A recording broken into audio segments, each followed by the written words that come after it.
ನಮಸ್ಕಾರ ಫ್ರೆಂಡ್. ಇಂದು ಸಾಮಾನ್ಯ ಸಿನಿಮಾ ಅಲ್ಲ, ಭಾರತದ ಅತಿದೊಡ್ಡ ಮಹಾಕಾವ್ಯ ಚಿತ್ರ ರಾಮಾಯಣದ ಈ ಹೊಸ ಮಾಹಿತಿ ಕೇಳಿದ್ರೆ ನಿಮ್ಮ ನಿರೀಕ್ಷೆ ಮತ್ತು ಹೆಚ್ಚಾಗುತ್ತದೆ. ನಮಸ್ಕಾರ ಸ್ನೇಹಿತರೆ, ಸಲಾರ್ ಟು ರಿವ್ಯೂ ಕನ್ನಡ ಚಾನಲ್ಗೆ ಸುಸ್ವಾಗತ. ಇಂದು ನಾವು ಬಹಳ ನಿರೀಕ್ಷೆಯಲ್ಲಿರುವ ರಾಮಾಯಣ ಚಿತ್ರದ ಹೊಸ ಮಾಹಿತಿಯನ್ನು ವಿವರವಾಗಿ ನೋಡೋಣ. ಈ ಸಿನಿಮಾ ಈಗಾಗಲೇ ಭಾರತದಲ್ಲಿ ಮಾತ್ರವಲ್ಲ, ಜಗತ್ತಿನ ಮಟ್ಟದಲ್ಲಿ ದೊಡ್ಡ ಗಮನ ಸೆಳೆಯುತ್ತಿದೆ. ಸ್ಟೋರಿ ಕಡೆ ಹೋಗೋದಾದ್ರೆ, ರಾಮಾಯಣವು ನಮ್ಮ ಭಾರತೀಯ ಸಂಸ್ಕೃತಿಯ ಅತ್ಯಂತ ಮಹತ್ವದ ಪುರಾಣ ಕಥೆ. ಶ್ರೀರಾಮ, ಸೀತೆ ಮತ್ತು ರಾವಣ ನಡುವಿನ ಧರ್ಮ ಮತ್ತು ಅಧರ್ಮದ ಹೋರಾಟವನ್ನು ಈ ಚಿತ್ರದಲ್ಲಿ ಅದ್ಭುತವಾಗಿ ತೋರಿಸಲು ಪ್ರಯತ್ನ ಮಾಡಿದ್ದಾರೆ. ನಟರು ಮತ್ತು ಪಾತ್ರಗಳು. ಈ ಸಿನಿಮಾದಲ್ಲಿ ರಣಧೀರ್ ಕಪೂರ್ ಅವರು ಶ್ರೀರಾಮನ ಪಾತ್ರದಲ್ಲಿ ಕಾಣಿಸಿಕೊಳ್ಳುತ್ತಿದ್ದಾರೆ, ಮತ್ತೆ ಸಾಯಿ ಪಲ್ಲವಿ ಅವರು ಸೀತೆಯ ಪಾತ್ರದಲ್ಲಿ ಕಾಣಿಸಿಕೊಳ್ಳುತ್ತಿದ್ದಾರೆ.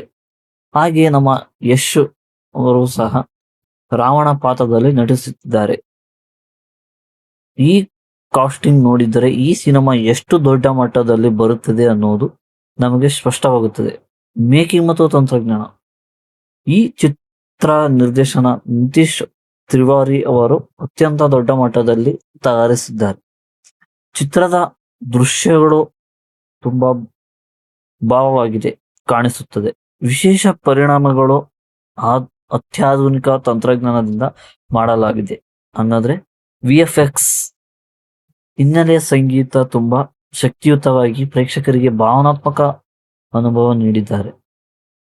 ಟೀಸರ್ ರಿವ್ಯೂ ನೋಡೋದಾದ್ರೆ, ಇತ್ತೀಚೆಗೆ ಬಿಡುಗಡೆಯಾದ ಟೀಸರ್ ನೋಡಿದ ಮೇಲೆ ಪ್ರೇಕ್ಷಕರಿಂದ ಮಿಶ್ರ ಪ್ರತಿಕ್ರಿಯೆ ಬಂದಿದೆ. ರಣಧೀರ್ ಕಪೂರ್ ಅವರ ಲುಕ್ ಚೆನ್ನಾಗಿದೆ, ಆದರೆ ಕೆಲವರು ಇನ್ನೂ ಹೆಚ್ಚಿನ ನಿರೀಕ್ಷೆ ಇಟ್ಟಿದ್ದಾರೆ. ಆದರೆ ಯಶ್ ಅವರು ರಾವಣನಾಗಿ ತುಂಬಾ ಶಕ್ತಿಯುತವಾಗಿ ಕಾಣಬಹುದು ಎಂಬ ನಿರೀಕ್ಷೆ ಇದೆ. ರಿಲೀಸ್ ಮಾಹಿತಿ. ಈ ಚಿತ್ರ ಮೊದಲ ಭಾಗ ದೀಪಾವಳಿ ಸಮಯದಲ್ಲಿ ಬಿಡುಗಡೆಯಾಗುವ ಸಾಧ್ಯತೆ ಇದೆ. ಈ ಸಿನಿಮಾ 2 ಭಾಗದಲ್ಲಿ ಬರುತ್ತದೆ ಎಂದು ಹೇಳಲಾಗಿದೆ. ಅಂತಿಮ ಅಭಿಪ್ರಾಯ. ಒಟ್ಟಾರೆ ನೋಡಿದರೆ ಸಿನಿಮಾ ಒಂದು ಸಾಮಾನ್ಯ ಸಿನಿಮಾ ಅಲ್ಲ, ಇದು ದೊಡ್ಡ ಮಹಾಕಾವ್ಯ ಅನುಭವ ಆಗುವುದು.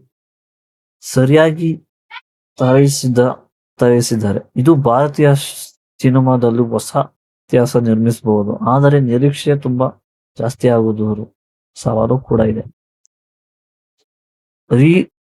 ರಾಮಾಯಣ ಅಪ್ಡೇಟ್ ನಿಮಗೆ ಹೇಗಿದೆ?